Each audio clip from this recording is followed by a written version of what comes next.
Hey, what's happening everyone? I am Sir James from Gamerfuzion.com, and for this video I'm here to go over the Queenbreakers bow. This is actually the first exotic weapon that I've gotten from the House of Wolves expansion, so I thought it would be appropriate time to kind of show you guys the weapon. But before I do that, I do want to go ahead and go over some basic information, which is how do you get these new exotic bounties, what exactly do you need to do, and then we're going to go ahead and take a look at the perks and test fire this puppy out. Alright, so first off, how do you get the new exotic weapon bounties? This is done by doing the Prism of Elders level 34 and 35, and this is pretty much a random drop to get the Elder Cipher. Once again, if you have multiple characters, you have a higher chance of getting one of these to drop. If you only have one character, then your chances are pretty much slim to none. But eventually, once an Elder Cipher does drop, you're going to go to the reef and talk to the Kelslayer guy who's in charge of the Prison of Elders, where you go and turn your weapon core and armor core to. And pretty much the first task is to go back into the prism, doing pretty much any version of it that you want, and opening up the chest at the very end. So make sure you do at least have one treasure key available. If you don't, then you're going to need to farm one before you do the second part of the bounty.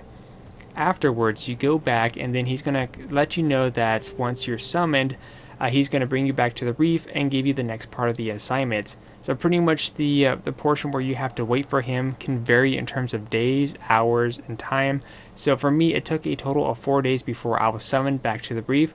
Once I was brought back, my next assignment was to get 1,000 experience points within the Prison of Elders, and the only way to get experience points is by killing the bosses at the very end. The fastest way to do this is by doing 2 level 34s and 135, and that should be enough points to complete your bounty, easy as that. Afterwards, you get to choose one of the 3 new exotic weapons. If you have more than one Elder Cipher, then you could probably choose multiple one, but if you only have one, then you could choose one out of the 3. The Queenbreakers bow is one of them, which to me is the best one out of the 3.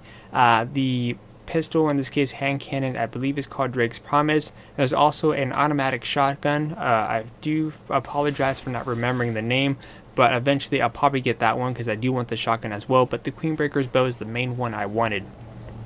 So first off, here is the Queenbreakers bow.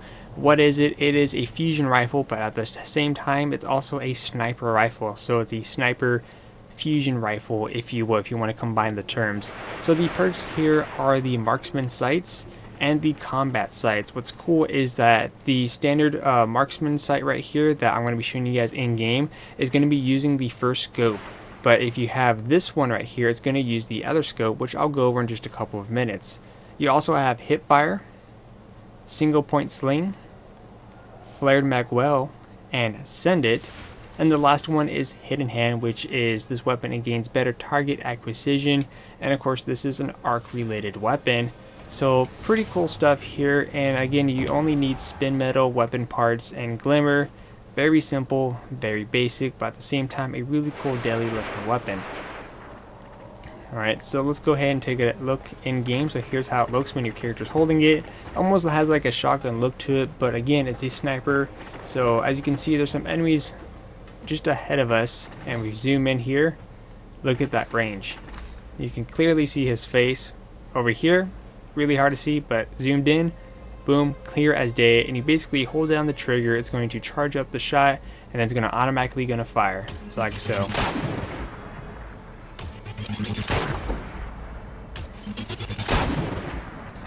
Simple as that, and then that's the reload mechanism.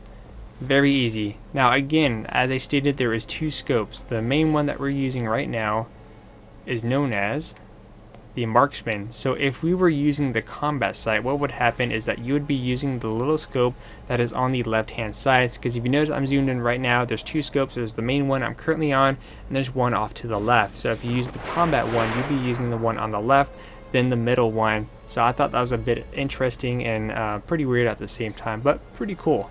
But anyways, like I said, this is the Queenbreakers bow. I am going to level this up, and I'll probably do a little review, some PvP matches, see how it does, especially for like trials, Iron Banner, and things like that. I've seen only a couple people use these, so I don't know if it's overall a good weapon or not. I think it depends on how good you are using it.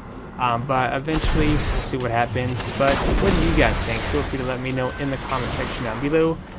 Before we go, let's go ahead and kill a couple more bad guys here.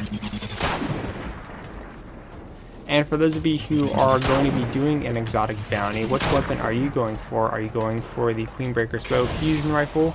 Are you going for the shotgun or sidearm? Let us know in the comment section down below. But until then, I am Sir James from Gamerfuzion.com, where we